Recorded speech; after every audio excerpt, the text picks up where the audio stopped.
कृष्णानगर नाम के एक छोटे से गांव में एक गरीब किसान अजय रहता था।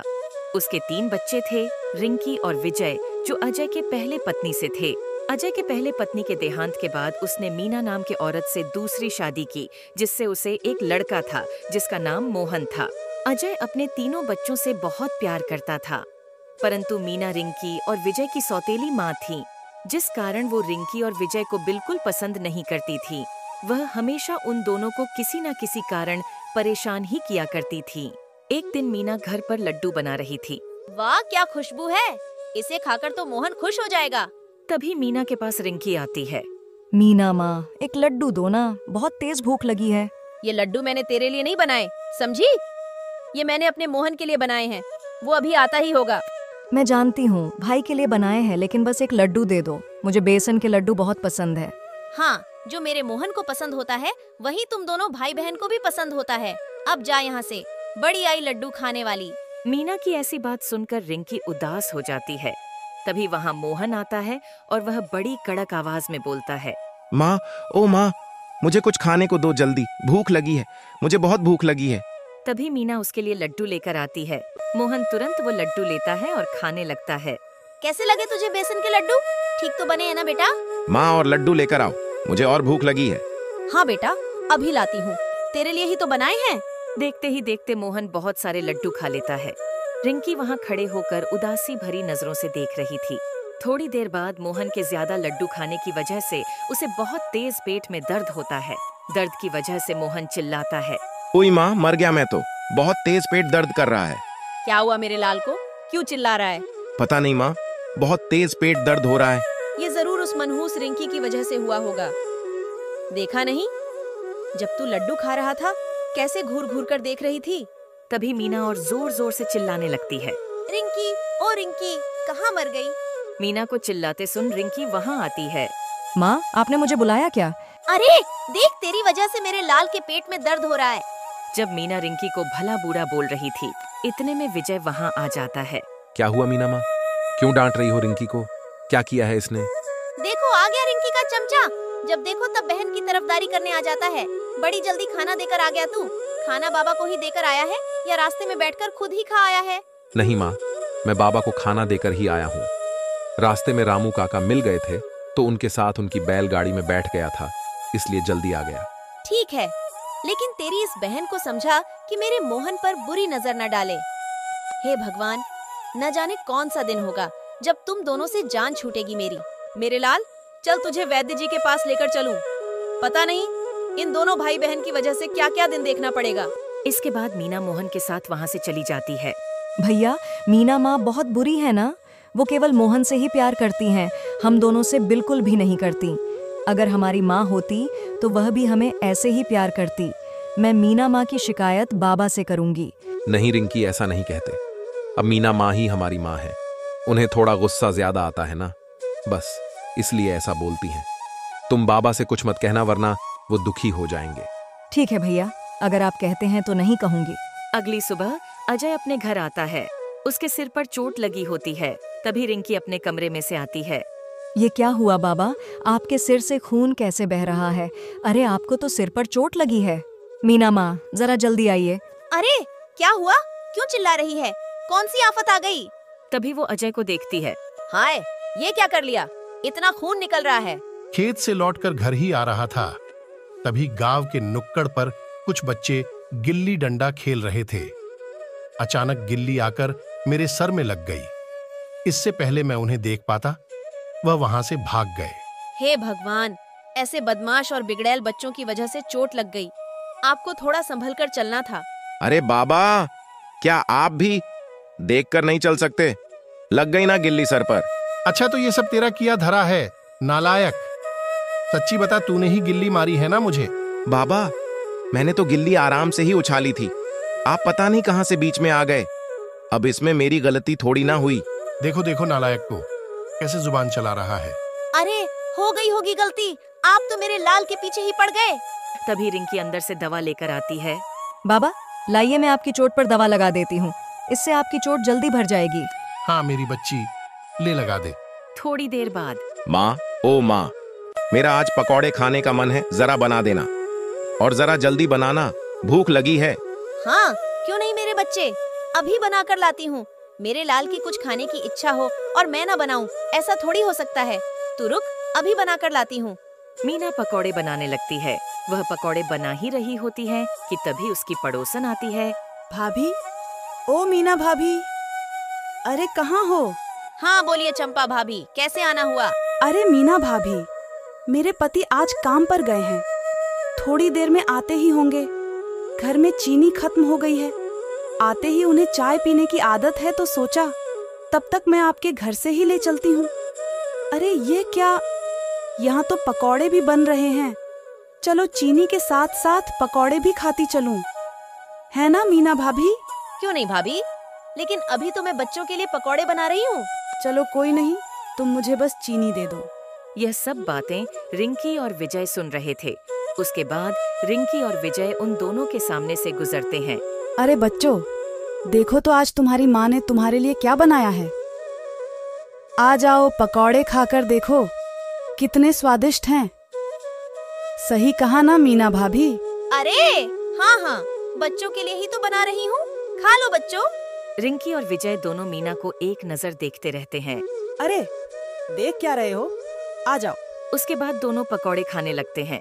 मीना दोनों को बड़ी हैरानी से देखती है। पिंकी और विजय को पकौड़े खाते देख मीना मन ही मन सोचती है, अरे बस भी करो नालायको, सारे पकौड़े खा जाओगे क्या? मेरे मोहन के लिए तो छोड़ दो, लगता है ये दोनों तो कुछ भी नहीं छोड़ेंगे।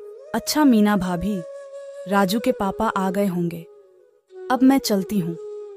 वह घर पर मेरी राह देख रहे होंगे। हाँ हाँ ठीक है भाभी।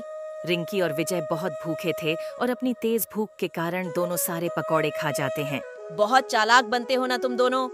उस चंपा के सामने तो मैं तुम दोनों से कुछ कह नहीं सकती थी, वरना वो यह समझती कि सौतेली माँ दोनों बच्चों को परेशान करती है। लेकिन सजा तो जरूर मिलेगी। आज से 2 दिन तक तुम दोनों को खाना नहीं दूंगी, तभी तुम दोनों की अक्ल ठिकाने आएगी। अगली सुबह अजय मीना से कहता है, मैं किसी काम से शहर जा रहा हूँ, तुम रिंकी और विजय का ख्याल रखना। अरे रे, चुप करो तुम। कहना क्या चाहते हो? तुम्हारे पीठ पीछे मैं उन दोनों को तंग करती हूँ? सौतेली हूँ ना, इसलिए मुझे ताना दिया जाता है।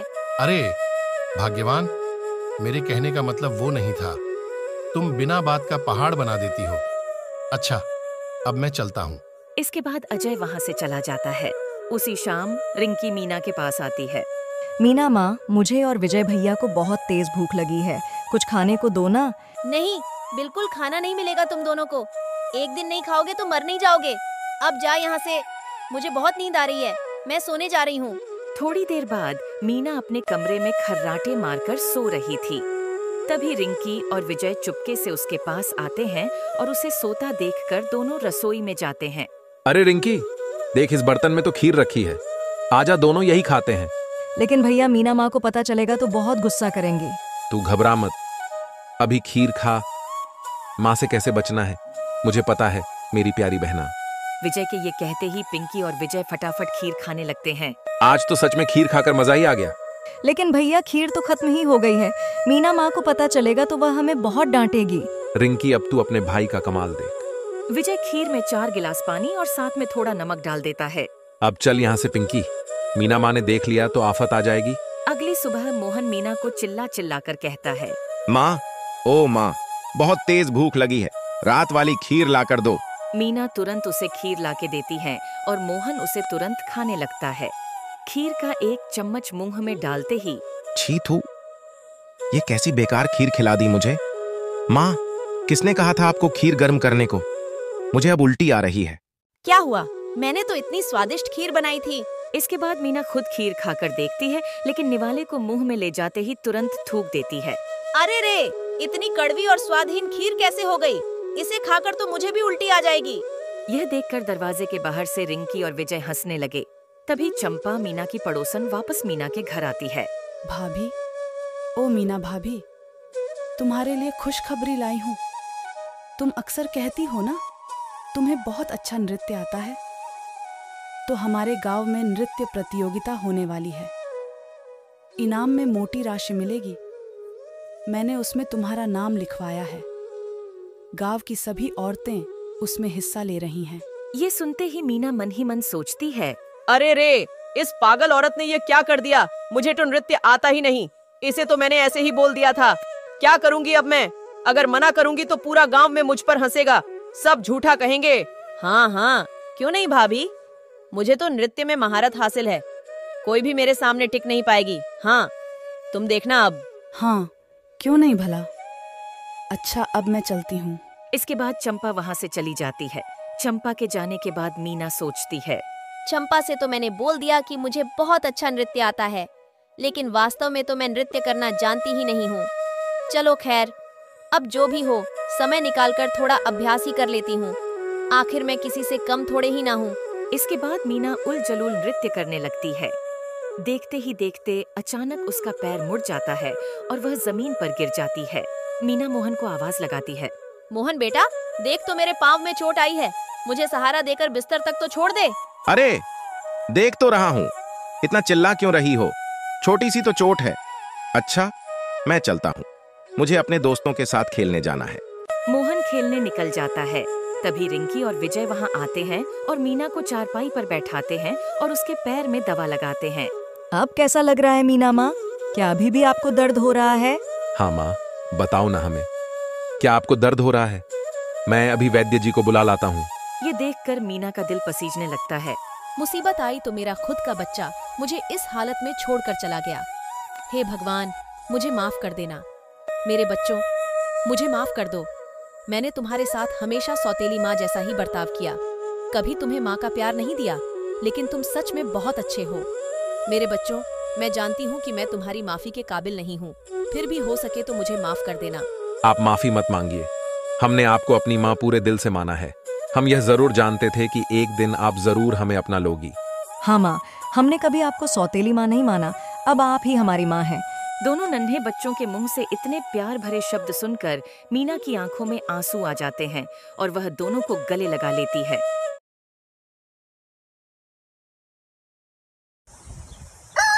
बात सुनकर अर्जुन सिंह को थोड़ा बुरा लगता है और वो तुरंत अपने मंत्री से कहता है, मंत्री, जाओ और उस व्यक्ति को खोज। है ना, एक बार ध्यान से देख लो, क्योंकि इसे हमें महाराज के सामने पेश करना है।